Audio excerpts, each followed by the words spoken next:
الله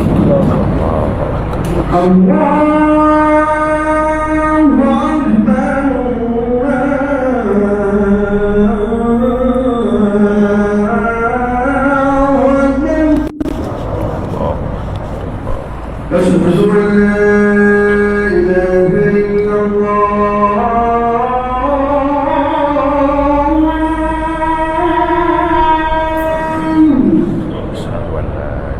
أشهد أن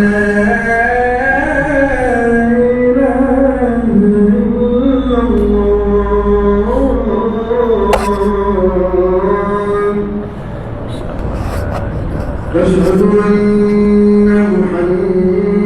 رسول الله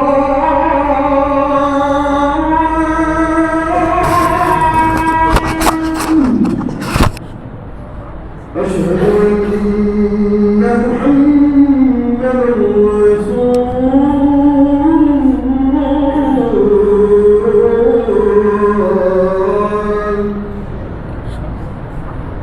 حي على الصلاة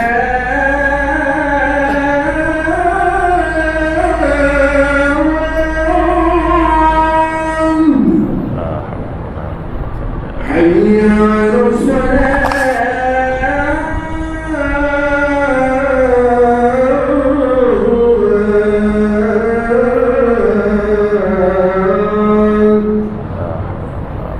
حي على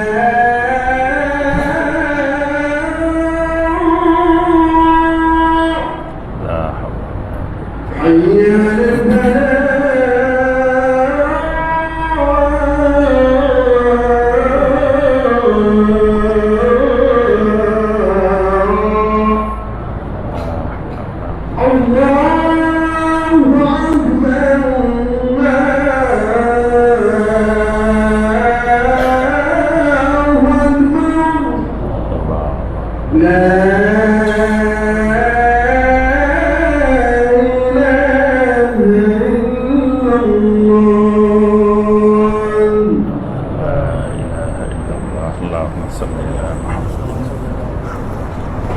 كما صليت على إبراهيم اللهم رب هذه الدعوة التامة والصلاة القائمة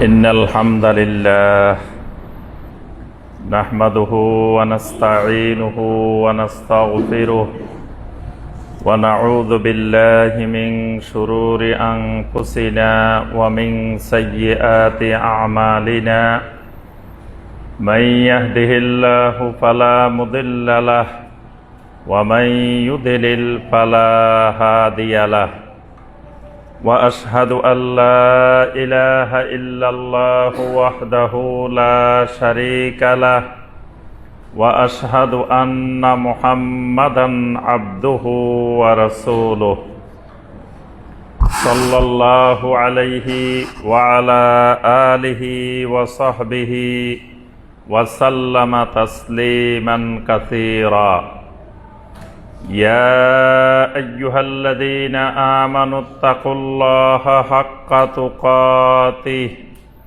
ولا تموتن إلا وأنتم مسلمون يا أيها الناس اتقوا ربكم الذي خلقكم من نفس واحدة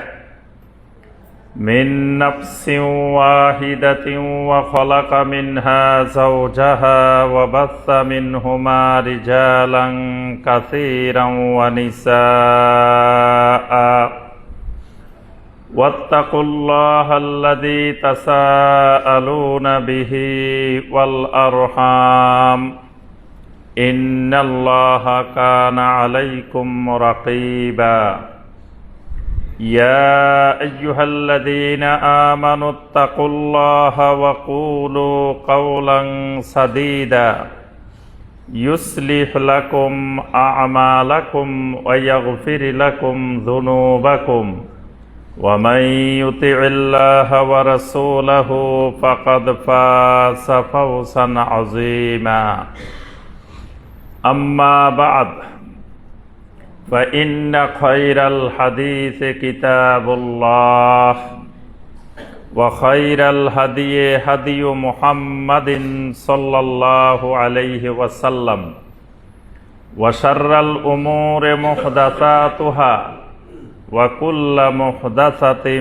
بدعة وكل بدعة ضلالة وفي رواية وكل ضلالة في النار فيا أيها المسلمون أوصيكم ونفسي بتقوى الله عز وجل فإن التقوى يرفع درجات المؤمنين وإن الله سبحانه وتعالى أعد الجنة للمتقين وأنزل القرآن الكريم لهداية المتقين كما يقول عز وجل ألف لام ميم ذلك الكتاب لا ريب فيه هدى للمتقين ويقول سبحانه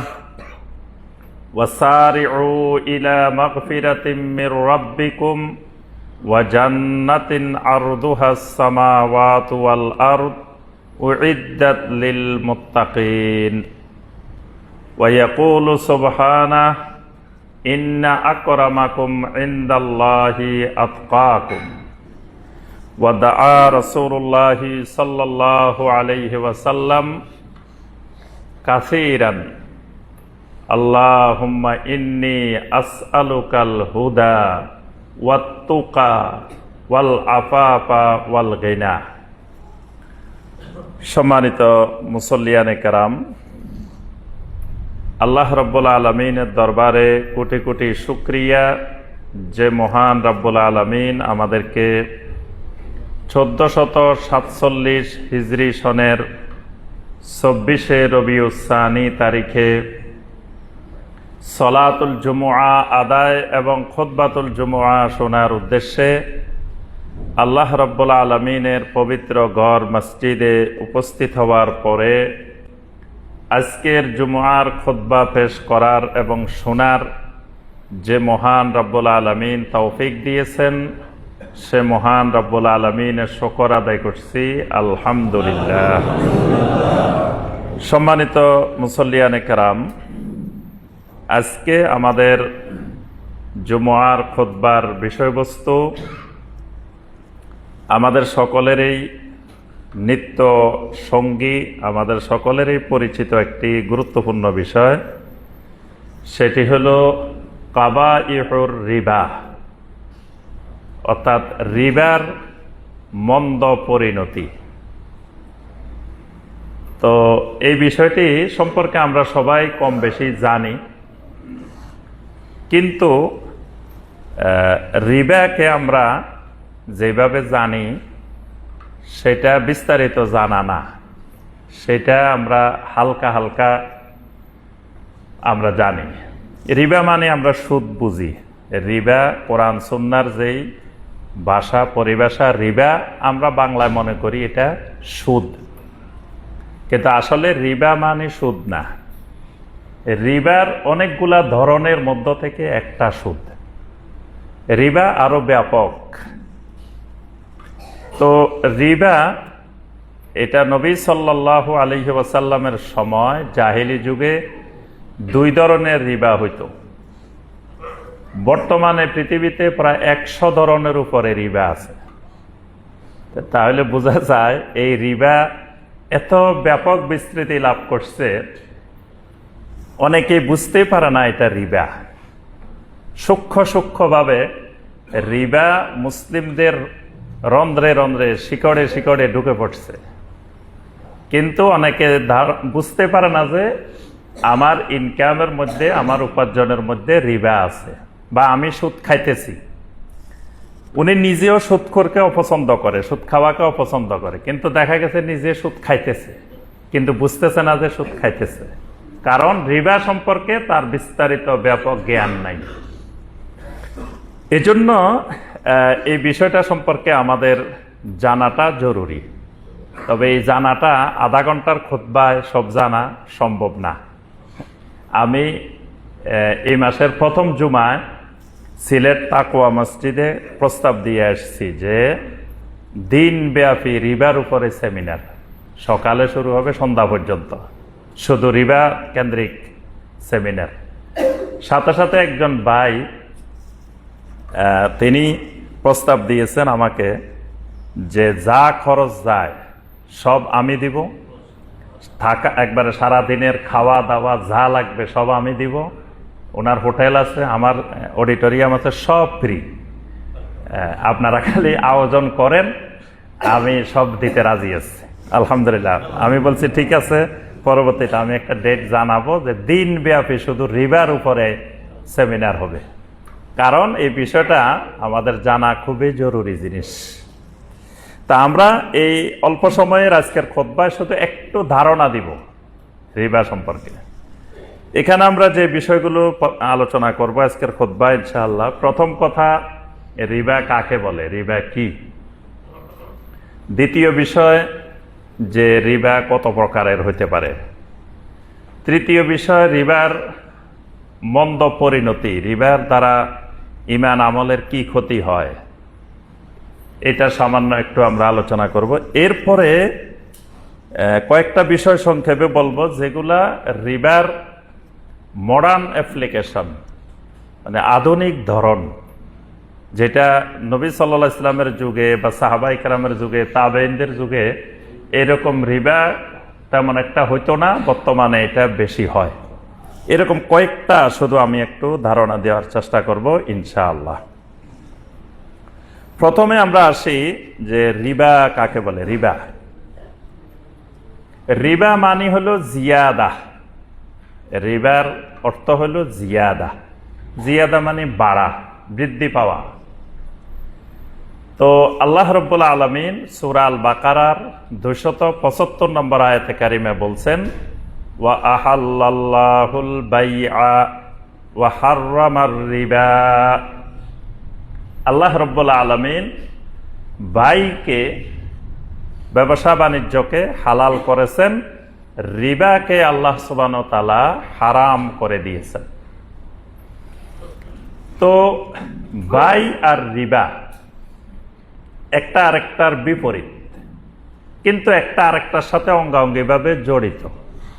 মানে বাইয়ের মধ্যে রিবা হয়, রিবার মধ্যে বাই হয়, দুটা কিন্তু একটার সাথে একটা জড়িত, কিন্তু একটা হালাল আর একটা হারাম। বাইয়ের মাধ্যমেও সম্পদ বাড়ে, রিবার মাধ্যমেও সম্পদ বাড়ে। তবে একটা মৌলিক পার্থক্য হলো রিবার মধ্যে শুধু জিয়াদা, বাইয়ের মধ্যে জিয়াদাও আছে, নোকসানও আছে। ব্যবসা করতে গেলে লাভও হইতে পারে, ক্ষতিও হইতে পারে, লোকসানও হইতে পারে, কিন্তু রিবার মধ্যে কোনো লোকসান নাই, শুধু লাভই আছে। এটা হলো একটা মৌলিক পার্থক্য। আরো অনেক ধরনের পার্থক্য আছে। ব্যবসা করতে হলে তার যেমন মূলধন বিনিয়োগ করতে হয়, তার মেধা বিনিয়োগ করতে হয়, শ্রম বিনিয়োগ করতে হয়। সে রাত্রে ঘুম গেলেও ঘুমের মধ্যে শুধু ব্যবসা বাণিজ্য স্বপ্নে দেখে, তার 24 ঘন্টাই এটার পিছনে থাকে। আর রিবা শুধু একটা বিনিয়োগ করতে হয়, মূলধন বিনিয়োগ করতে হয়, তার মেধা শ্রম অন্যান্য কিছু আর বিনিয়োগ করা লাগে না। সে শুধু স্বপ্নের মধ্যে অঙ্ক কষে যে মাস শেষ হইলে 30 তারিখে 1 কোটি টাকা এত হবে, 2 মাস পরে এত হবে, 1 বছর পরে এত হবে, এই শুধু হিসাব কষে। এটাই শুধু সে স্বপ্নে দেখে আর সবসময় এটার মধ্যেই থাকে, কারণ ক্ষতির কোনো সম্ভাবনা সে চোখে দেখে না। তাহলে তার টেনশন নাই, টেনশন ফ্রি। কিন্তু যে ব্যবসা করে সে কিন্তু সবসময় এই টেনশনে থাকে যে যে কোনো সময় যদি আমার একটু গাফলতি হয়, অসতর্ক হই, বিশাল আকারের ক্ষতি হয়ে যাওয়ার সম্ভাবনা আছে। তো এই বাই এবং রিবা দুটার মধ্যে আরো অনেক তফাৎ আছে। আল্লাহ রাব্বুল আলামিন একটাকে হালাল করছেন, আরেকটাকে হারাম করেছেন। তাহলে রিবা মানে স্বাভাবিকভাবে শুধু বাড়ে বাড়ে, এটাকে বলা হয় রিবা। আলী রাদিয়াল্লাহু তাআলা আনহু, আমরা তাকে সবাই চিনি, যিনি বড় মাপের সাহাবী, বড় মাপের তিনি একজন আলেম সাহাবী, এলেমের দিক থেকে অনেক ঊর্ধ্বে একজন সাহাবী এবং খোলাফায়ে রাশেদিনের অন্যতম একজন খলিফায়ে রাশেদা। তিনি রেবার সংজ্ঞা দিতে গিয়ে বলেন, কুল্লু কারদিন জাররা মানফাআতান ফাহুয়া রিবা। তিনি বলেন যে এটা এমন এক কার্দ, এমন এক ঋণ, এমন এক লোন, কুল্লু কারদিন, যত রকমের লোন আছে, যত রকমের কার্দ আছে, জাররা মানফাআতান, যেটা অনবরত শুধু উপকারিতা, লাভ শুধু আসতেই থাকে, আসতেই থাকে, আসতেই থাকে, এটাকে বলা হয় ফাহুয়া রিবা। আলী রাদিয়াল্লাহু তাআলা আনহু বলেন এটার নাম হলো রিবা। আরো অনেক সাহাবী, অনেক তাবেঈ, অনেক আহলুল ইলম রিবার সংজ্ঞা দিয়েছেন, তা আমরা ওইদিকে আর যাচ্ছি না।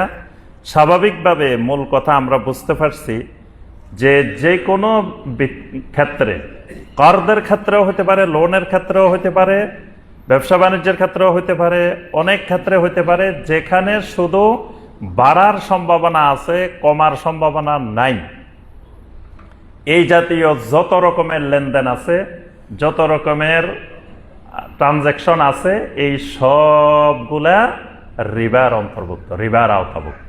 তাহলে রিবার মধ্যে যেটাকে আমরা স্বাভাবিক সুদ বলি, ইন্টারেস্ট বলি, এটা অন্তর্ভুক্ত। এর বাহিরে যেটাকে আমরা সুদ বলি না কিন্তু শুধু লাভে আসে, ক্ষতি আসে না, এরকম জিনিসগুলোও রিবার আওতাভুক্ত। যেমন ধরেন জমি বন্ধক নিছেন, বন্ধক রেহেন, শরীয়তে বন্ধক বৈধ, বন্ধক হালাল, বন্ধক দেওয়া যাবে, নেওয়া যাবে। বন্ধক কয়েকটা ক্ষেত্রে দেওয়া যায়, গ্যারান্টির ক্ষেত্রে নেওয়া যায়, অন্যান্য ক্ষেত্রে নেওয়া যায়। এখন বন্ধকি যে সম্পদ, মর্টগেজ যে অ্যাসেট, বন্ধকি যে সম্পদ, যেটাকে বলা মারহুন, যে বন্ধকি সম্পদটা, এই সম্পদটা যিনি বন্ধক গ্রহীতা, যিনি বন্ধক গ্রহীতা, তিনি এটা ভোগ করতে পারে না। এটা তো যিনি বন্ধক দাতা তার সম্পদ, তিনি তো এটা বিক্রি করেন নাই, তার কাছে বাড়াও দেন নাই, তার কাছে শুধুমাত্র বন্ধক রেখেছেন। বন্ধক রাখা মানে আমানত রেখেছেন। কেন রেখেছেন? যে কোনো মুহূর্তে উনি দিতে না পারলে এই মর্টগেজ অ্যাসেট থেকে তার কেটে নিবে, এটা সিকিউরিটি স্বরূপ, জামানত স্বরূপ তার কাছে রাখা হয়েছে। এখন যার কাছে রাখা হয়েছে উনি মনে করছে এটা যখন পাইছি আমার, এবার উনি ওনার সম্পদ বানাই ফেলছে, উনি এবার এটা থেকে খাওয়া শুরু করছে, এটার থেকে যা ইনকাম আসতেছে উনি খাইতেছে। যতদিন উনি টাকাটা পরিশোধ না করতেছে এতদিন উনি নিজের মনে করে এটা ব্যবহার করতে আছে, খাইতে আছে, এটাতে চাষাবাদ করতেছে, এটাতে এটা করতে, যা যা করা দরকার করে করে নিজে ইনকাম নিতেছে। এটাকে কিন্তু সে রিবা বলতেছে না, সুদ বলতেছে না, কিন্তু এটা রিবা, এটাও রিবা, এটা সম্পূর্ণরূপে হারাম। যারা বন্ধক নিয়ে বন্ধকি সম্পদ খাইতেছে এরা সে রিবা খাইতেছে, সুদ খাইতেছে, কিন্তু সুদ মনে করতেছে না বা ধারণাও করতেছে না যে এটা সুদ। অনেকে টাকা আছে এরকম বন্ধক নিয়ে নিয়ে রাখছে আর সে খাইতেছে, এটা থেকে ইনকাম নিয়ে নিয়ে আসলে সুদ খাইতেছে। এটাও শরিয়ার ভাষায় কি? রিবা। তাহলে রিবাটা অনেক ব্যাপক ক্ষেত্রে বিস্তৃত, খালি ওই টাকা ধার দিয়ে বছর বছর বাড়তি হয় এটা শুধু সুদ না। আমরা আরো কিছু আলোচনা করলে আরো ক্লিয়ার হবে, আরো স্পষ্ট হবে। নবী সাল্লাল্লাহু আলাইহি ওয়াসাল্লামের যুগে রিবাটা ছিল দুই ধরনের। একটাকে বলা হতো রিবা আন নাসিয়া, আর একটাকে বলা হতো রিবা আল ফাদাল। রিবা আন নাসিয়া এটা হলো সময়ের সুদ। নাসিয়া মানে এটা সময়ের সাথে সম্পৃক্ত। সময়ের সাথে কি রকম? আমার এখন টাকার দরকার, তা আপনার কাছে গেলাম, ভাই আমার তো কিছু খুব জরুরি দরকার, আমাকে কিছু টাকা দেন। আরে ভাই অসুবিধা নাই, নেন। তো দিয়ে দিল আমাকে 2 লাখ টাকা। তো কবে দিবেন? এটা 6 মাস পরে অমুক সময় দিবেন। ঠিক আছে, দিয়ে দিয়েন। যিনি দিচ্ছেন উনি জানে যে আসলে সে 6 মাস পরে দিতে পারবে না। আচ্ছা, এই সময় কিন্তু কিছু বলে নাই, এই সময় বলছে ঠিক আছে নিয়ে যান। 6 মাস পরে যখন সময় হয়েছে, তো ভাই টাকাটা দেন, তো হয়তো দিতে পারতেছে না, তো বলতেছে ঠিক আছে, দেরি হইলে কোনো অসুবিধা নাই, কোনো টেনশন নাই, কোনো চিন্তা করবেন না। এখন থেকে প্রতি মাসে ধরেন 2 লাখ টাকা আরো 2000 টাকা 5000 টাকা করে বাড়তে থাকবে। বাস, এবার 6 মাস পর থেকে প্রতি মাস বাড়তেছে, টাকা বাড়তেছে, মাস বাড়তেছে, টাকা বাড়তেছে সময়ের সাথে সাথে। এটাকে বলা হয় শরীয়তের ভাষায় রিবা আন-নাসিআ। সময় বাড়বে, লাভ বাড়বে, প্রফিট বাড়বে, সময়ের সাথে সম্পর্কিত হবে। এটার নাম ছিল রিবা আন-নাসিআ। আরেকটা হলো রিবা আল ফাদাল। রিবা আল ফাদাল হলো স্বাভাবিক লেনদেন, নগদ লেনদেন হইতেছে। নগদ লেনদেনের ক্ষেত্রে বাড়তি নেওয়া, একই জিনিসের বিনিময়ে বাড়তি গ্রহণ করা, এটা হলো রিবা আল ফাদাল। যেমন ধরেন আপনার কাছে একটা 1000 টাকার নোট, ভাঙতেই পাইতেছেন না, তা আমাকে এসে বললেন যে আমাকে একটু ভাঙ্গাই দেন এটা।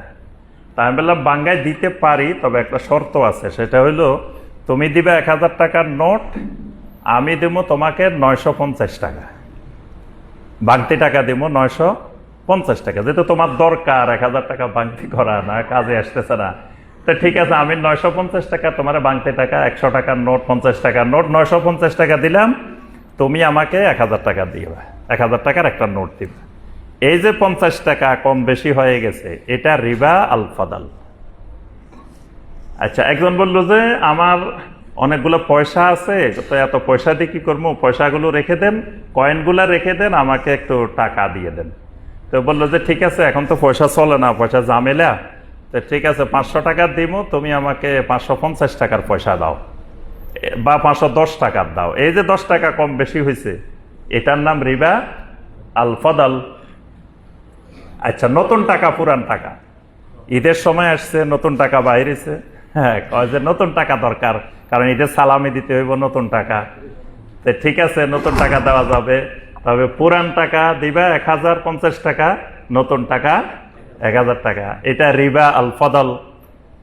আচ্ছা, এবার স্বর্ণ বিক্রি করতে গেছে, পুরাতন স্বর্ণ, বিশেষ করে মা বোনেরা এই কাজ বেশি করে, বাজারে নিয়ে গেছে, পুরান স্বর্ণটা বিক্রি করে ওই লোকের থেকে নতুন স্বর্ণ কিনবে।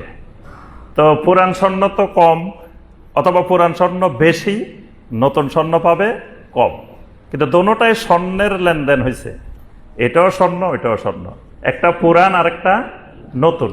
তো পুরানটা দিছে ধরেন 3 ভরি, নতুন পাইছে 2 ভরি, এই যে 1 ভরি কম বেশি হয়েছে, রিবা আল ফাদাল। স্বর্ণের লেনদেন যখন হবে, সেটা নতুন না পুরাতন মুখ্য বিষয় না, সমান সমান হইতে হবে। মিসলান বিমিসলিন, ইয়াদান বিয়াদিন, একটা হলো সমান সমান, নবী সাল্লাল্লাহু আলাইহি ওয়াসাল্লাম বলে দিয়েছেন সমান সমান, মিসলান বিমিসলিন। আর একটা হলো ইয়াদান বিয়াদিন, নগদ, বাকিতে স্বর্ণ বিক্রি করা জায়েজ নেই। এটার 3 জিনিস বাকিতে বিক্রি করা যাবে না, একবারে এই বৈঠকেই দোনো পক্ষের আদান প্রদান, কাউন্টার ভ্যালুর সাথে সাথে কমপ্লিট করতে হবে, এখানেই মজলিসে করতে হবে। 3 জিনিস কি কি? গোল্ড, সিলভার, কারেন্সি, স্বর্ণ, রূপা, টাকা, এগুলার নগদ বেচা কিনা রিবা, মানে বাকি বেচা কিনা হলে রিবা হয়ে যাবে। এটা নগদ বেচা কিনা, এবং নগদ মানে খালি নগদ না, যদি বলে যে ঠিক আছে আমি একটু আসি দোকান থেকে, তাও ক্যান্সেল, বেচা কিনা ক্যান্সেল হবে না, দোকান থেকেও আসা যাবে না। এই বৈঠকে, এই মাজলিসে, এখানেই 2 কাউন্টার ভ্যালুর সাথে সাথে বিনিময় হয়ে যেতে হবে। বিনিময় প্লাস দখল, কবজ, দুইটা এখানে হইতে হবে। তাহলে এই যে গোল্ডের আদান প্রদানে যখন কম বেশি হবে, সেটা হয়ে যাবে কি রিবা আল ফাদাল। নবী সাল্লাল্লাহু আলাইহি সাল্লাম, নবী সাল্লাল্লাহু আলাইহি সাল্লামের জন্য কিছু খেজুর আনা হয়েছে।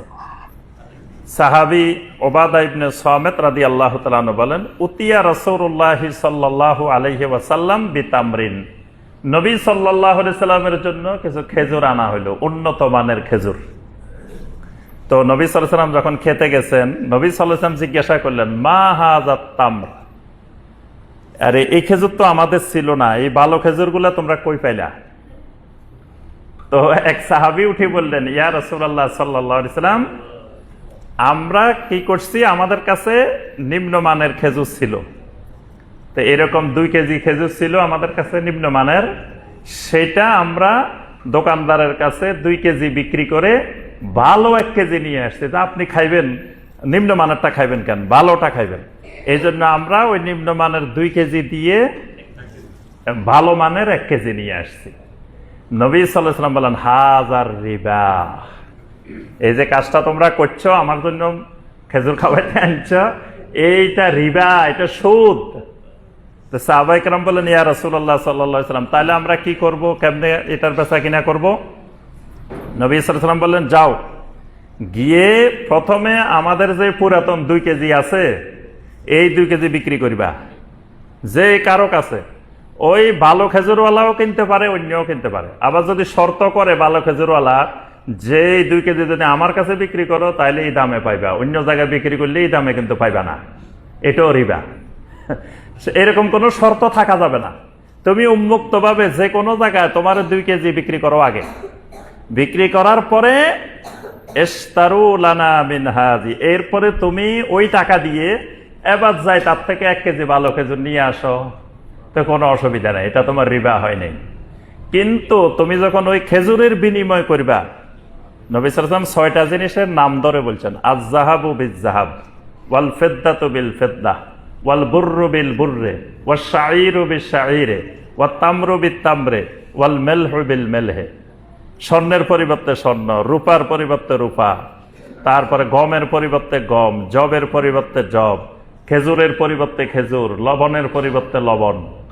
এগুলা ফামান জাদা আও ইস্তাজাদা ফাকাদ আরবা, এগুলার মধ্যে বিনিময়ের ক্ষেত্রে যেটা বাড়তি হবে বা বাড়ানোর চেষ্টা করবে, এটার নাম রিবা, এটা সুদ। তাহলে আমরা বুঝতে পারলাম রিবা আল ফদলটা কি। রিবা আল ফদল হলো এইরকম একই জিনিসের যখন বিনিময় হবে তখন কম বেশি হওয়া যাবে না, সেম হইতে হবে। সেটা নতুন না পুরাতন না কি এটা দেখার বিষয় না। কিন্তু যদি 2 জিনিসের বিনিময় হয় তখন আলাদা হতে পারবে। যেমন ধরেন সৌদি রিয়াল, বাংলাদেশের টাকা, 2 দেশের মুদ্রা, এবার কম বেশি হইলে কোনো অসুবিধা নেই। কিন্তু বাংলাদেশি টাকা যখন বিনিময় হবে সমান সমান, এটা যদি US ডলার, এটা আপনি এবার কম বেশি করতে পারেন, সেটা আলাদা জিনিস। তো এই যে নবী সাল্লাল্লাহু আলাইহি ওয়াসাল্লামের যুগে রেবা ছিল 2 ধরনের, রেবা আন-নাসিয়া, রেবা আল ফদল। এখন কিন্তু রেবা বলছে কত প্রকার, 100-র উপরে আছে। বর্তমান দুনিয়াতে অসংখ্য ধরনের রিবা আছে। এবার আসেন সংক্ষিপ্তভাবে আমরা রিবার অপকারিতা, রিবার সাথে সম্পর্ক রাখলে অসুবিধাটা কি একটু জানা দরকার। তাইলে আমরা বুঝতে পারবো যে এটা কি সাংঘাতিক এক জিনিস, ঈমান আমলের জন্য কত বড় ক্ষতিকর।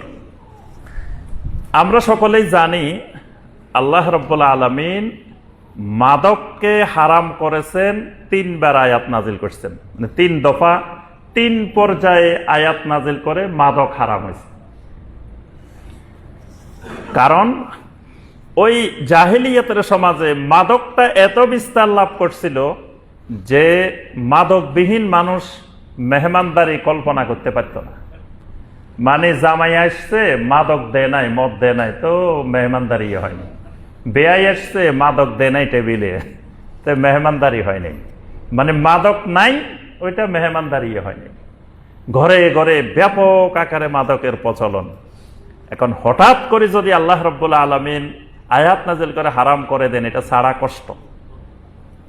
এই জন্য আল্লাহ রাব্বুল আলামিন পর্যায়ক্রমে 3 বার আয়াত নাজিল করে মাদককে হারাম করছে।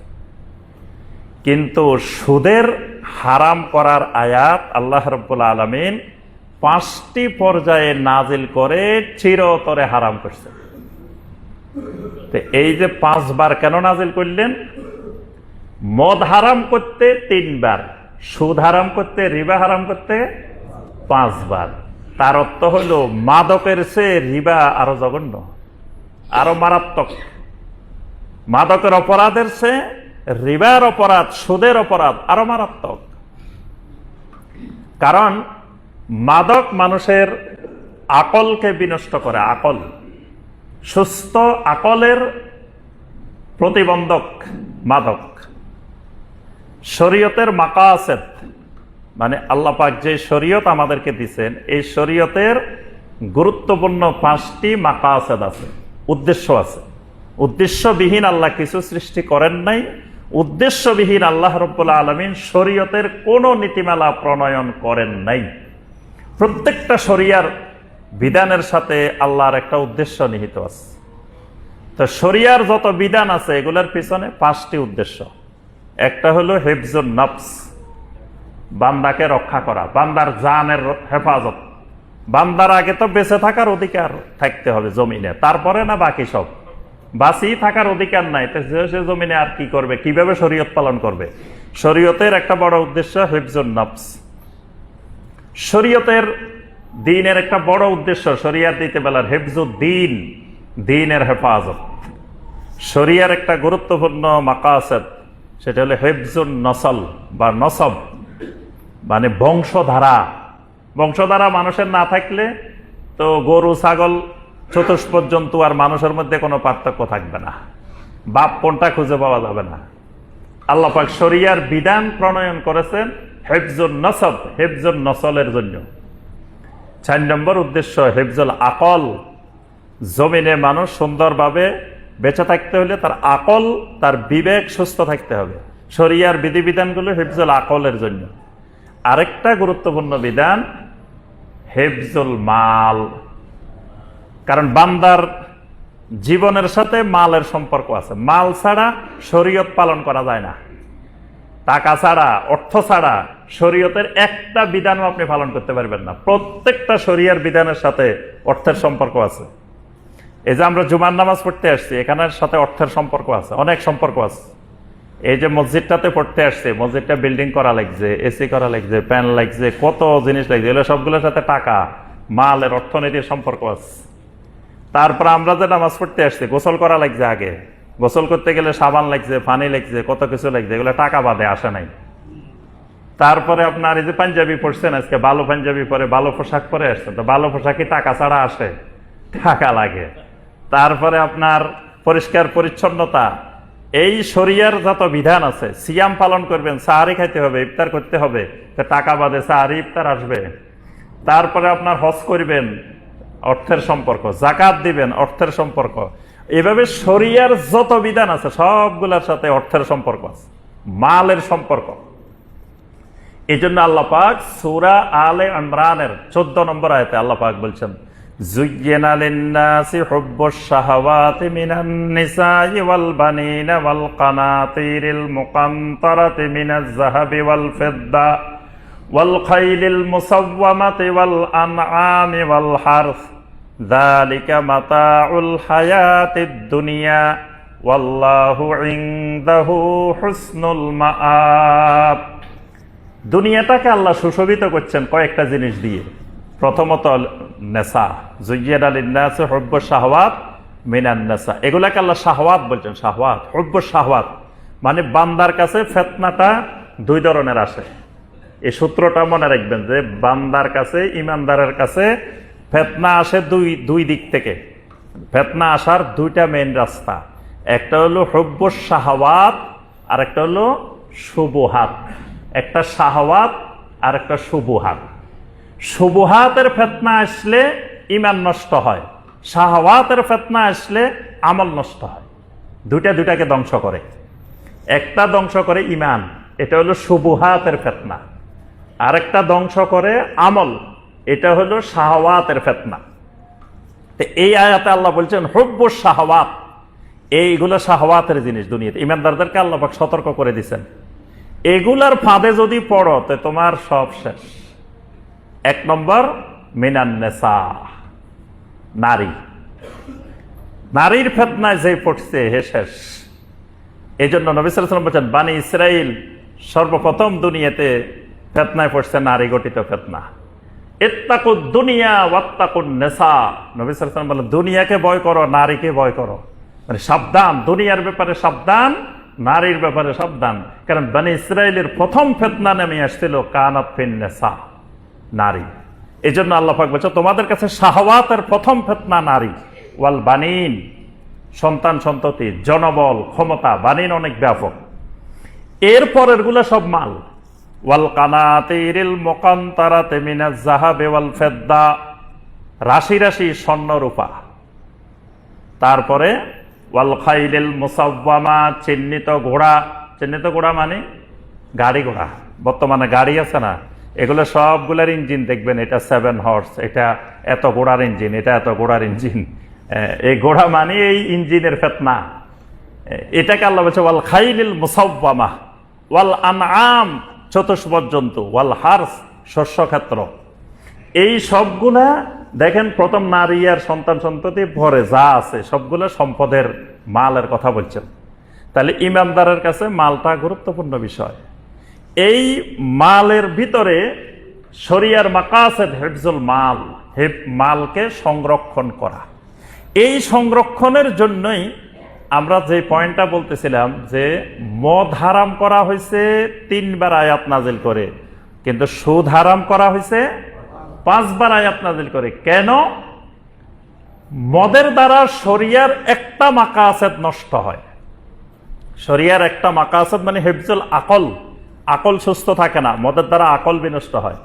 কিন্তু আপনার রিবার দ্বারা শরিয়ার 5টা মাকাসেদ নষ্ট হয়ে যায়। 5টা মাকাসেদ কেমনে? প্রথম কথা হিফজুল নফস, ব্যক্তির বেঁচে থাকার অধিকার।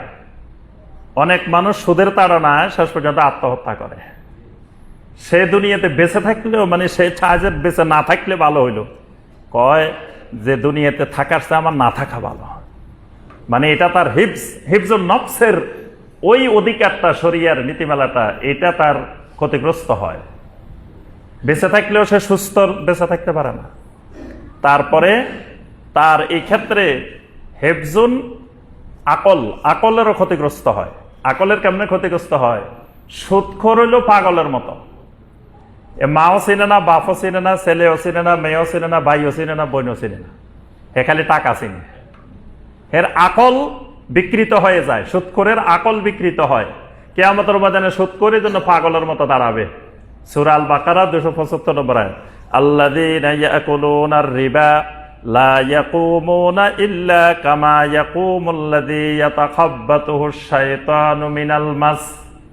মানে যাকে শয়তান স্পর্শ করেছে সে পাগল হয়ে গেছে, হতভম্ব হয়ে গেছে, ঝিনে ধরা মানুষের মতো কিয়ামতের ময়দানে সুদখোর এইভাবে দাঁড়াবে। দেখলে বোঝা যাবে ও এটা আমাদের অমুক সাপ, ওই যে সুদখোর অমুক অমুক। কারণ কি? হে দুনিয়াতে তার আকল নষ্ট হয়ে যায়। সে তখন আত্মীয় চিনে না, ভাই চিনে না, কেউ চিনে না, খালি টাকা চিনে।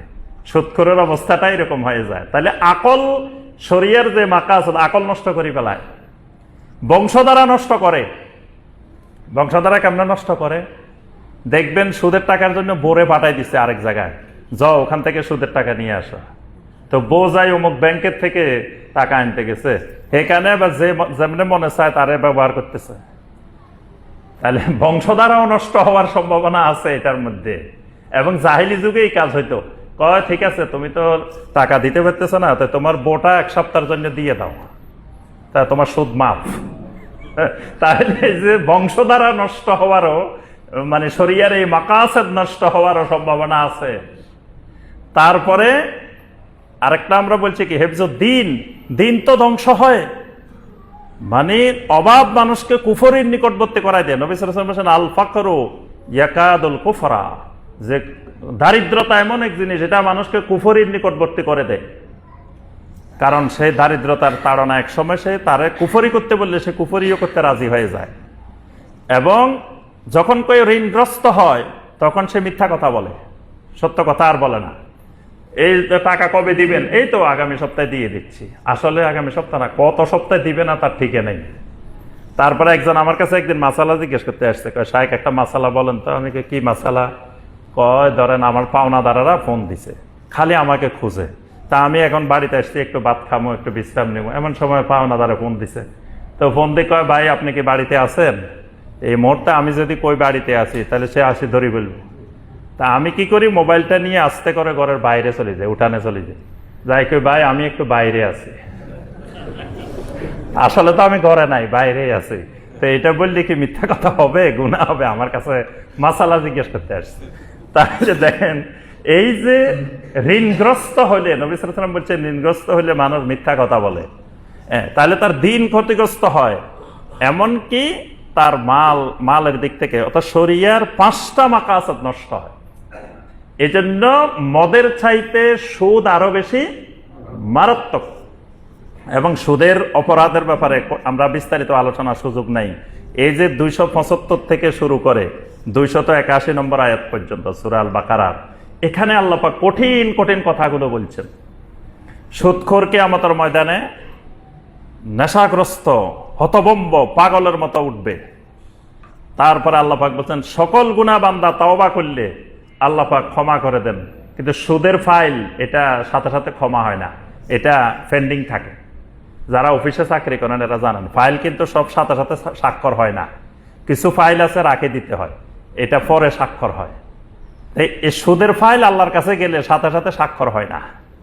এই আয়াতে আল্লাহ বলছেন ফামান জাআহু মাউইযাতুম মির রাব্বিহি ফান্তাহা ফালাহু মা সালাফা ওয়া আমরুহু ইলাল্লাহ।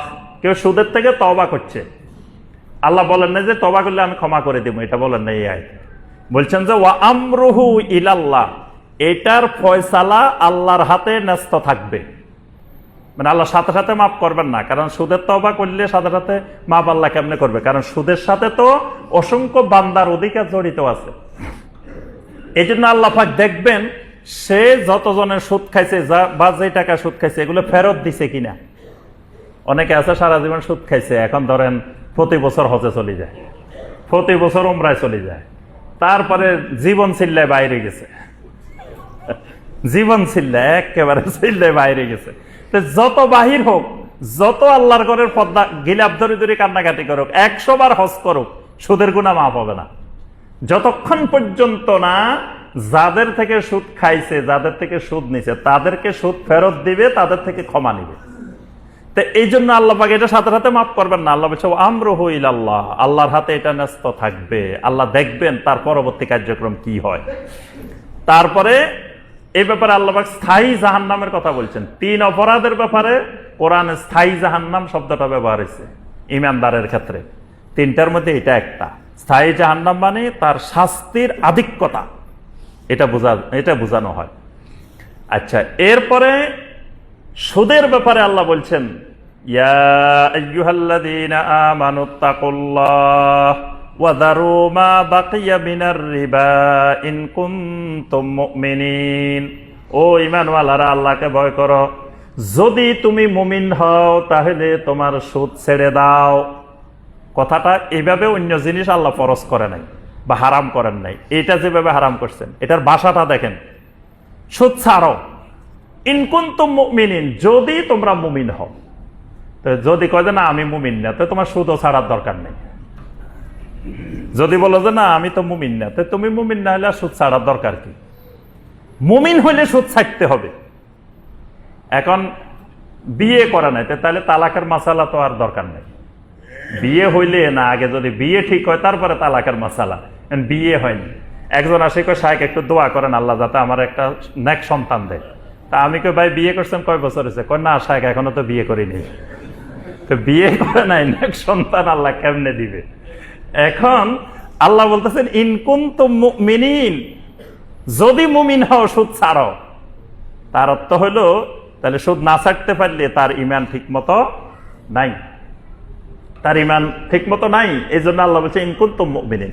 এরপরে আরো কড়া কথা বলছেন, এরপরে ফা ইল্লাম তাফআলু ফাযানু বিহারবিম মিনাল্লাহি ওয়া রাসূলিহি, যদি তুমি সুদ ছাড়তে না পারো, যদি বলো যে না মিয়া আজকে জমানায় সুদ ছাড়া চলা যায়, এই জমানায় সুদ ছাড়া যাবে না, আল্লাহ বলছে ফাযানু বিহারবিম মিনাল্লাহি ওয়া রাসূলিহি, তুমি আল্লাহ এবং রাসূলের বিরুদ্ধে যুদ্ধ ঘোষণা করো, যুদ্ধের প্রস্তুতি নাও। তা আল্লাহ এবং রাসূলের বিরুদ্ধে যুদ্ধ করবে আর হে মিয়া জান্নাতেও চলে যাইব? কেমন মজার কথা, বসে আছে আশা করি জান্নাতে চলে যাব, কিন্তু এখান দিয়ে আল্লাহ এবং রাসূলের বিরুদ্ধে যুদ্ধ করতেছে। আবার নবী সাল্লাল্লাহু আলাইহি ওয়াসাল্লামের শাফাআতও পাইব, আশেকে রাসূল, সুদখোর আবার আশেকে রাসূল, রাসূলের শাফাআতও পাইব। নবী সাল্লাল্লাহু আলাইহি ওয়াসাল্লাম বিদায় হজের ভাষণে খুতবাতু হুজ্জাতুল বেদা, সে 10ম হিজরির খুতবায় নবী সাল্লাল্লাহু আলাইহি ওয়াসাল্লাম বলছেন কুল্লু রিবাল জাহিলিয়াহ, জাহিলিয়াতের যত ধরনের রিবা আছে সমস্ত রিবাকে তাহতা কাদামাইয়া মাউদুউন, আমার 2 পায়ের নিচে আজকে পিষ্ট করে দিলাম। আরাফার ময়দানে নবী সাল্লাল্লাহু আলাইহি ওয়াসাল্লাম দাঁড়িয়ে যে খুতবা দিয়েছেন, ওই খুতবার মধ্যে বলছেন কিয়ামত পর্যন্ত আমার উম্মত থেকে সুদকে আমার 2 পায়ের নিচে পিষ্ট করে দিলাম। তো এখন নবী সাল্লাল্লাহু আলাইহি ওয়াসাল্লাম পায়ের নিচে এটাকে দাফন করে গেছে, আশেকে রসুলেরা এটারে আবার বাইর করে নিয়ে আসছে। আবার সুদ, মুসলমানদের মধ্যে আবার সুদ চলে আসছে। আবার এমনি সবাই আশেকে রসুল, রাসুলের খুব আশেক, কিন্তু রাসুল যেটা দাফন করছে উম্মত এটা আবার তুলে নিয়ে আসছে। তাহলে আমরা বুঝতে পারি এটা কত মারাত্মক। জেনার চাইতে সুদ মারাত্মক, জেনার চাইতে সুদ মারাত্মক।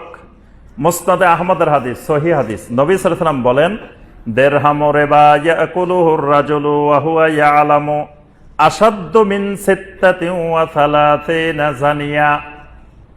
কোন ব্যক্তি যদি জেনে শুনে 1 দিরহাম পরিমাণ সুদ খায়, জেনে শুনে, বেশি না, খালি 1 দিরহাম, 1 দিরহাম সুদ খাইছে, নবী সাল্লাল্লাহু আলাইহি ওয়াসাল্লাম বলেন আশাদ্দু, এটা মারাত্মক কঠিন, মিন সিত্তাতিন ওয়া সালাসিনা জানিয়া, 36 বার জিনা করার চাইতে বেশি অপরাধ।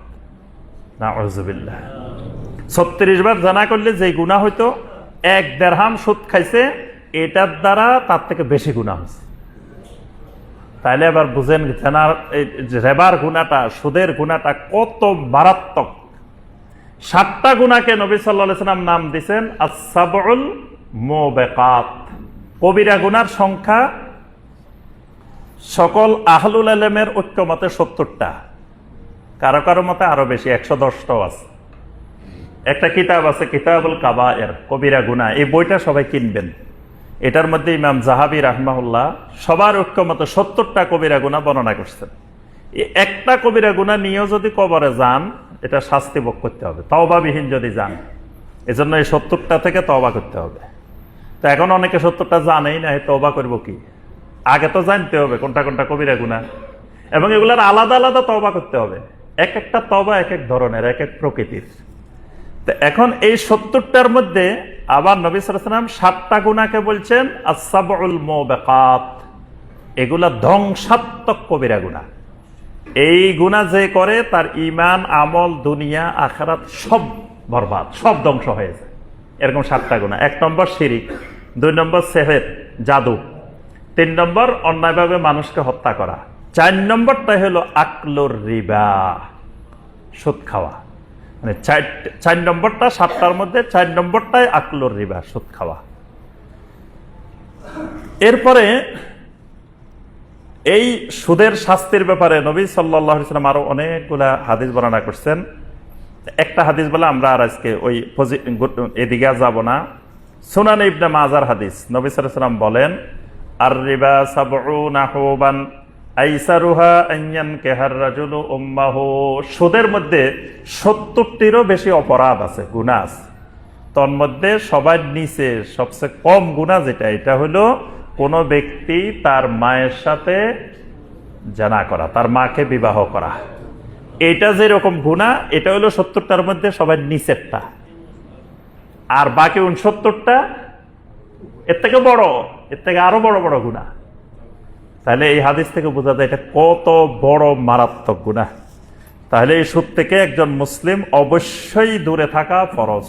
কোন অবস্থায় সুদের সাথে জড়িত হওয়া, সুদ খাওয়াও যাবে না, সুদ দেওয়াও যাবে না, সুদের কাগজপত্র লেখাও যাবে না, সুদের সাক্ষীও থাকা যাবে না, সুদী প্রতিষ্ঠানে চাকরি করা যাবে না, সুদী প্রতিষ্ঠানের কোন ধরনের বাড়ি ভাড়াও দেওয়া যাবে না। বুঝে আসছে? সুদের সাথে যত রকমের সম্পর্ক আছে, সুদ তো খাওয়া যাবে না, যাবে না, সুদ দেওয়াও যাবে না। লানা রাসূলুল্লাহ সাল্লাল্লাহু আলাইহি ওয়াসাল্লাম আকিলার রিবা, সুদখোরকে আল্লাহ রাসূল সাল্লাল্লাহু আলাইহি ওয়াসাল্লাম লানত করেছেন। ওয়া মাওকালাহু, যে সুদ খাওয়ায়, দে, খালি যে খায় হে অপরাধী না, যে সুদ দে হে অপরাধী। এরপরে ওয়া শাহিদাইহি, যে সাক্ষী থাকে সুদের কাগজপত্রে, সুদের লেনদেনে সাক্ষী, এও ওই অপরাধে অপরাধী। ওয়া কাতিবাহু, এবং যে সুদের কাগজপত্র লিখি দেয়। এই হাদিসের আলোকে এবং আয়াতের আলোকে সমস্ত আহলুল ইলম একমত, যে প্রতিষ্ঠান সুদের লেনদেন করে, সুদের ব্যবসা করে, এই প্রতিষ্ঠানের চাকরিও হারাম, এই প্রতিষ্ঠানের দারোয়ানিও হারাম। যদি কেউ বলে যে না আমি তো অফিসার না, আমি তো সুদ লিখিও না, টাকা পয়সার সাথে আমার কোনো সম্পর্ক নাই, খালি এটা পাহারা দিই, দারোয়ানের কাজ করি, এটাও হারাম। কেউ যদি কয় না আমি এটার গাড়ি চালাই, আমি ড্রাইভার, এটাও হারাম, সেও সুদখোর। আবার কেউ যদি কয় না আমি কিচ্ছু করি না, খালি আমার বাড়িটা ভাড়া দিছি এদেরকে, এই অসুদখোর। যে বাড়ি ভাড়া দিছে সে অসুদখোর। অর্থাৎ যত রকমের সম্পৃক্ততা আছে এটার সাথে, কেউ যদি এই প্রতিষ্ঠানের মালামাল বহন করে, গাড়িতে করে, এটাও হারাম, তার এই ভাড়াও হারাম। অর্থাৎ যত রকমের সম্পৃক্ততা আছে এগুলো একজন ইমানদারকে অবশ্যই পরিত্যাগ করতে হবে। এবার আসুন সর্বশেষ কয়েকটা পয়েন্ট বলে আমরা শেষ। এটা হল আধুনিক যে সুদের কতগুলো ধরন। একটা তো আমরা সবাই জানি যে লোন নিয়ে সেটা টাকা বাড়ায় দেওয়া, এটা আমরা সুদ সবাই চিনি। আর এমন কয়েকটা আমরা কথা বলবো যেগুলো বেচা কেনার ক্ষেত্রে বিভিন্ন ক্ষেত্রে হয়ে থাকে। কোন ব্যক্তির জন্য কোন একটা কাজে সুপারিশ করলেন, এই সুপারিশের বিনিময়ে হাদিয়া, এটা সুদ। সুপারিশের বিনিময়ে হাদিয়া। ধরেন একজনের চাকরির জন্য একটা সুপারিশ করছেন, তার চাকরিটা হয়ে গেছে, হওয়ার পরে সে খুশি হয়ে আসি আপনাকে 10,000 টাকা দিছে, হাদিয়া দিছে। এই 10,000 টাকা নেওয়া এটা সুদ, এটা রিবা। তারপরে আপনি কোনো এক জায়গায় কারো একটা উপকার করে দিচ্ছেন, এই উপকারের জন্য সে আসি আপনাকে একটা হাদিয়া দিছে, এটা রিবা। আচ্ছা, আরেকজনকে আপনি লোন দিচ্ছেন, কইছে ভাই কোনো সুদ টুদ দেওয়া দরকার নেই, তুমি নাও কর্জে হাসান, পরে আমাকে ফেরত দিয়ে দিও। তো হে কইলো যে ভাই যেহেতু সুদ নিবে না, তা এক কাজ করে, ইলিশ মাছের সময় আসছে, ইলিশ মাছ এক পেয়া পাঠাই দিই, আমের সময় আসছে আম পাঠাই দিই, মানে মাসে মাসে খালি পাঠায় বিভিন্ন জিনিস, এগুলো সব রিবা। কেউ কারো থেকে যখন কর্জে হাসান দিবে, তখন এটা পরিশোধ হওয়ার আগ পর্যন্ত কোনো ধরনের কোনো হাদিয়া দেওয়া যাবে না। যদি আগের থেকে হাদিয়া দেওয়ার লেনদেন না থাকে, মানে আমার থেকে টাকা নিছেন কিন্তু আমারে হয়তো আগেও আপনি হাদিয়া দেন সব সময়, ওইটা ভিন্ন জিনিস, ওইটা দেওয়া যাবে। কিন্তু আগে দিতেন না, এখন লেনদেন হওয়ার কারণে, কর্জে হাসানের কারণে দিতে আছেন, তাহলে বোঝা যাচ্ছে ওইটা ওই কারণে দিতেছেন, এই কারণে এটা কিন্তু রিবা, এটাও সুদের আওতাভুক্ত, এগুলো সুদ। নবী সাল্লাল্লাহু আলাইহি ওয়াসাল্লাম স্পষ্ট বলেছেন, মান শাফাআ লি আখিহি বিশাফাআতিন ফা উহদিয়া লাহু হাদিয়া। কেউ যদি কারোর জন্য এরকম সুপারিশ করে, তার কোনো ভাইয়ের জন্য, তাকে যদি কোনো হাদিয়া দেওয়া হয়, এটা তার জন্য হারাম, এটা নেওয়া যাবে না।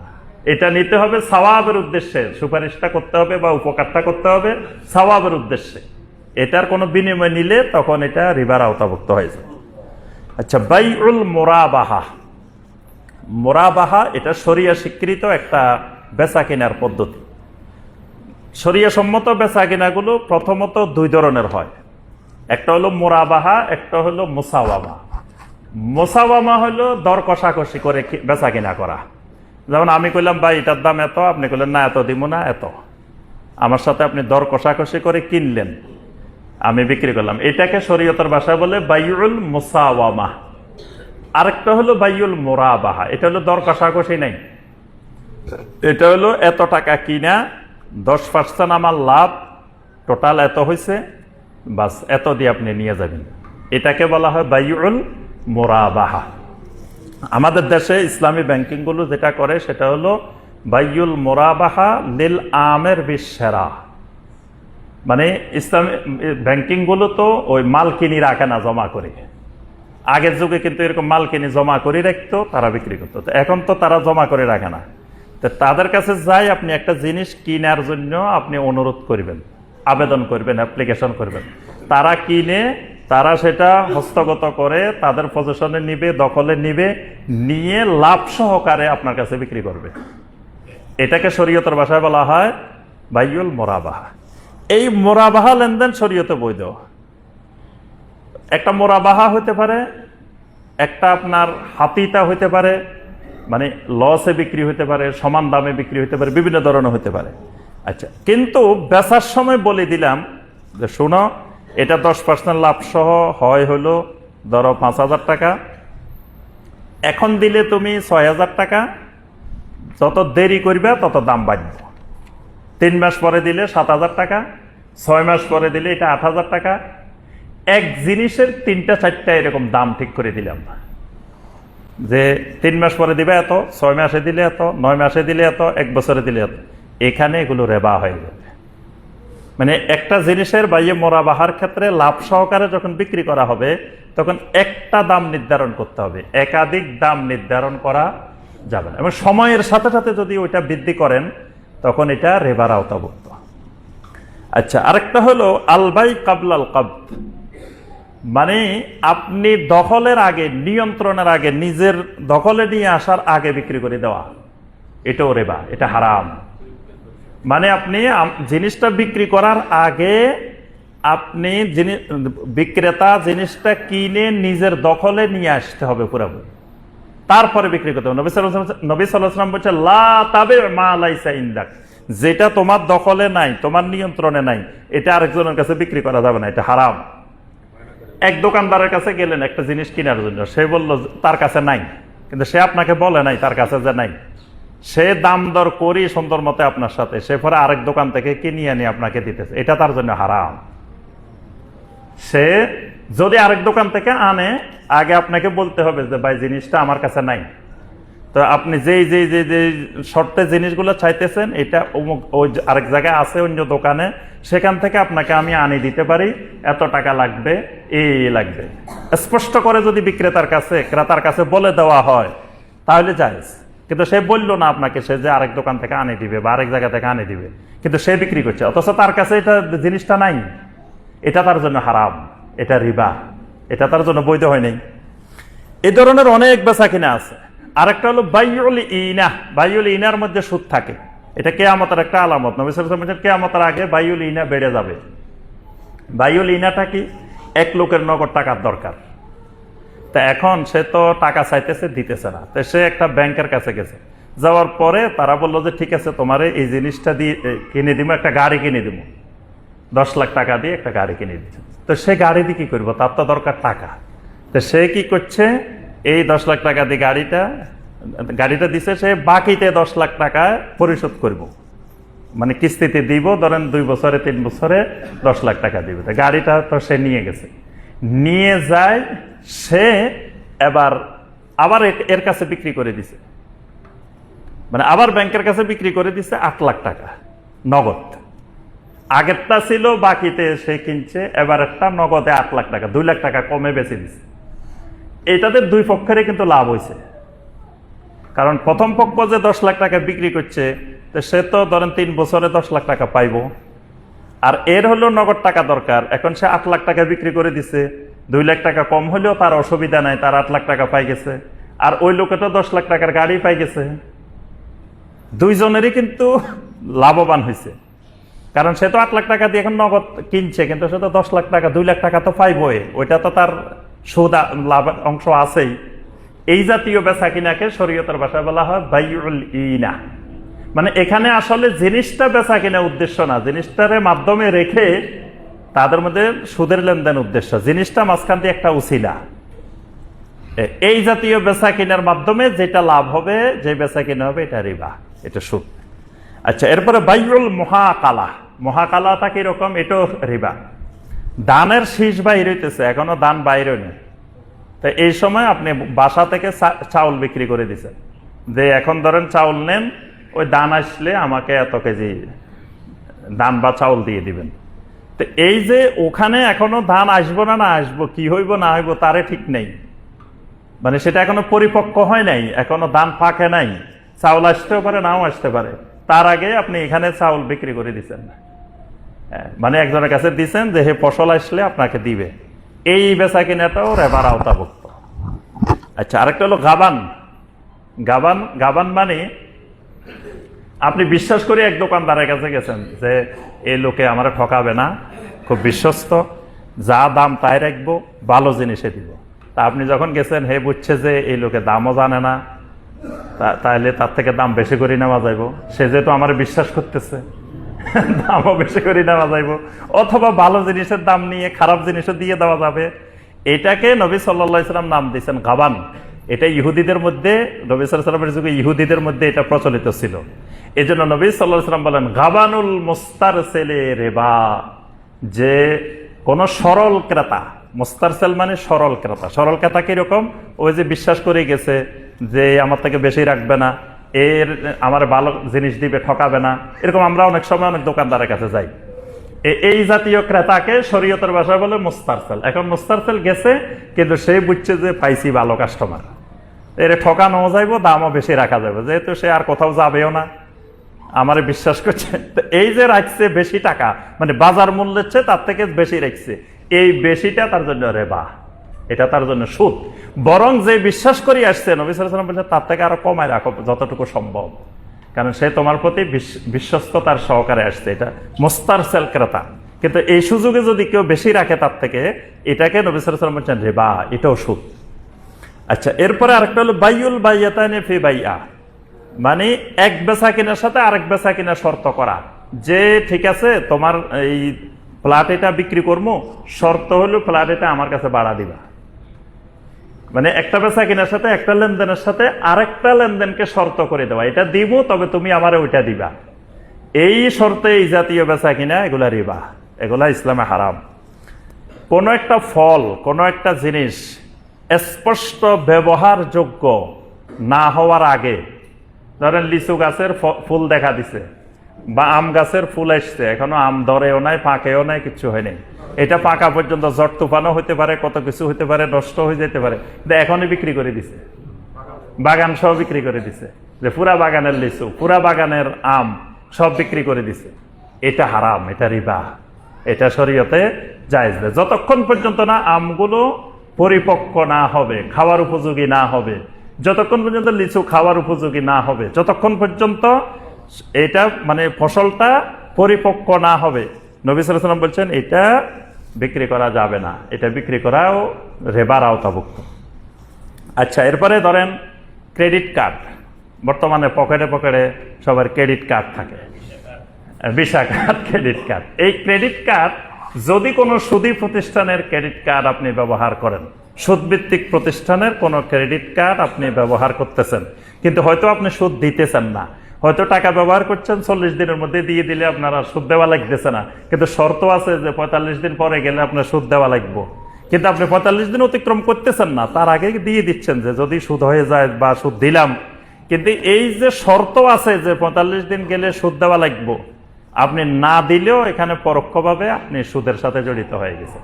এজন্য সুদভিত্তিক কোন প্রতিষ্ঠানের ক্রেডিট কার্ড ব্যবহার করা এটাও সুদ, এটাও যিনি পকেটে পকেটে নিয়ে ঘুরতেছেন এই কার্ড, তিনিও সুদ নিয়েই ঘুরতেছেন, তিনিও সুদের আওতাভুক্ত, সুদের মধ্যে ঢুকে গেছেন।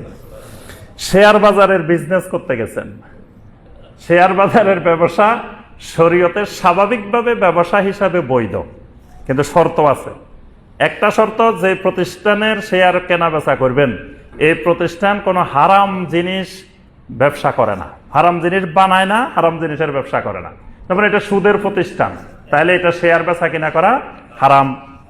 অথবা এটা সুদের না, হারাম জিনিসের ব্যবসা করে, সিগারেটের ব্যবসা করে বা সিগারেট বানায় বা মাদক বানায় বা এরকম হারাম জিনিস তৈরি করে, তাহলে ওই প্রতিষ্ঠানে শেয়ার বেচা কিনা করাও হারাম। আচ্ছা, আরেকটা হয়েছে হালাল জিনিসের উৎপাদন করে, মানে কোম্পানিটা হালাল জিনিস বানায়, হালাল জিনিসের ব্যবসা করে, কিন্তু কোম্পানিটা কোটি কোটি টাকা সুদ নিয়ে ব্যবসা চালায়, এই প্রতিষ্ঠানেরও শেয়ার লেনদেন করা হারাম। এই প্রতিষ্ঠানের শেয়ার যদি একটা শেয়ারও আপনার থাকে, একটা ইউনিট, আপনি ওই সুদের অন্তর্ভুক্ত, সুদখোরের আওতাভুক্ত হয়ে গেছে যদি আপনার কাছে একটা শেয়ারও থাকে। কারণ ওই যে কোম্পানি যে সুদের লোন নিছে, তো সেই লোন তো আপনিও যেহেতু মালিক, শেয়ার মানে কি আপনি এটার মালিক, অল্প মালিক হন আর বেশি মালিক হন, তা আপনিও তো ওই সুদের অংশীদার। হ্যাঁ, এই জন্য ওই কোম্পানিরও হারাম। তাহলে আপনি যদি শেয়ার বাজারে বাংলাদেশে যে কোম্পানিগুলো আছে এটা হিসাব করলে দেখবেন যে 99 ভাগেই 100 ভাগেই হারাম, সুদ নিয়েই তো ব্যবসা করতেছে, এবং কোটি কোটি কোটি টাকা তারা ঋণ খেলাপি, সুদ নিয়ে আর সুদও ফেরত দিচ্ছে না। এরপরে তারা গরমিল দিয়ে হিসাব দেয়, তারপরে শেয়ার বাজারে অনেক জুয়ার কাজ কারবার হয়। এই সব মিলিয়ে এগুলোর সাথে যদি সম্পর্ক থাকে তাহলেও আপনি রেবার সাথে সম্পর্কিত হয়ে গেছেন। আচ্ছা, আরেকটা হলো, আপনি একটু আগে এটা বলছি, আপনি সুদ খানো না, সুদ দেন না, কিন্তু সুদী প্রতিষ্ঠান বা হারাম পণ্যের প্রতিষ্ঠানকে বাসা ভাড়া দিচ্ছেন, বাড়ি ভাড়া দিচ্ছেন। অমুসলিমকে বাড়ি ভাড়া দেওয়া জায়েজ, তবে শর্ত আছে। অমুসলিমকে শর্ত দিতে হবে, এখানে ইসলাম বিরোধী, দিন বিরোধী কোনো কার্যক্রম চলা যাবে না, শরিয়া পরিপন্থী কোনো কার্যক্রম প্রকাশ্যে এখানে করতে পারবে না। তবে তার ধর্মীয় বিষয় কিছু থাকে, সেগুলো সে ভিতরে করতে পারে, কিন্তু বাহ্যিকভাবে সে করতে পারবে না, কিছু শর্ত সাপেক্ষে দেওয়া যাবে। কিন্তু হারাম প্রতিষ্ঠানকে কোনো ক্রমে আপনি বাড়া দিতে পারবেন না। যদি দেন তাহলে এটা শরীয়তের দৃষ্টিতে আপনার জন্য এটা হারাম, এবং ওই সুদের ব্যবসা আপনার বাড়িতে করতেছে মানে আপনিও সুদখোরের আওতাভুক্ত। আপনি ওইটা থেকে ভাড়া পাইতেছেন, ওটার বেনিফিট আপনিও পাইতেছেন। তাইলে এইরকম রন্ধ্রে রন্ধ্রে আরো আমরা ব্যাখ্যা করলে দেখবেন যে কম বেশি আমাদের সবার মধ্যে রেবা ঢুকে গেছে। কারণ এটা এত মারাত্মক, এত জটিল জিনিস যে এটা থেকে বাঁচা খুবই কঠিন কাজ। এজন্য সম্মানিত ভাই বোনেরা, তো আমরা সবাই এই রিবার অপরাধ, রিবার অপকারিতা সবাই কম বেশি জানি। তো এই জন্য লেনদেনের ক্ষেত্রে, ব্যবসা বাণিজ্যের ক্ষেত্রে, সব ক্ষেত্রে আমরা সার্বক্ষণিক সবসময় সচেতন থাকবো যাতে কোনো রিবা আমার মধ্যে না ঢুকে। আল্লাহ রাব্বুল আলামিন আমাদের সবাইকে সকল ধরনের রিবা থেকে মুক্ত থাকার তৌফিক দান করুন। আল্লাহ রাব্বুল আলামিন আমাদের সবাইকে রিবা মুক্ত হালাল ব্যবসা বাণিজ্য, হালাল লেনদেন করার আল্লাহ পাক তৌফিক দান করুন। আকুলু কাউলি হাযা ওয়া আস্তাগফিরুল্লাহ লি ওয়া লাকুম ফাস্তাগফিরু ইন্নাহু হুয়াত তাওয়াবুর রাহিম।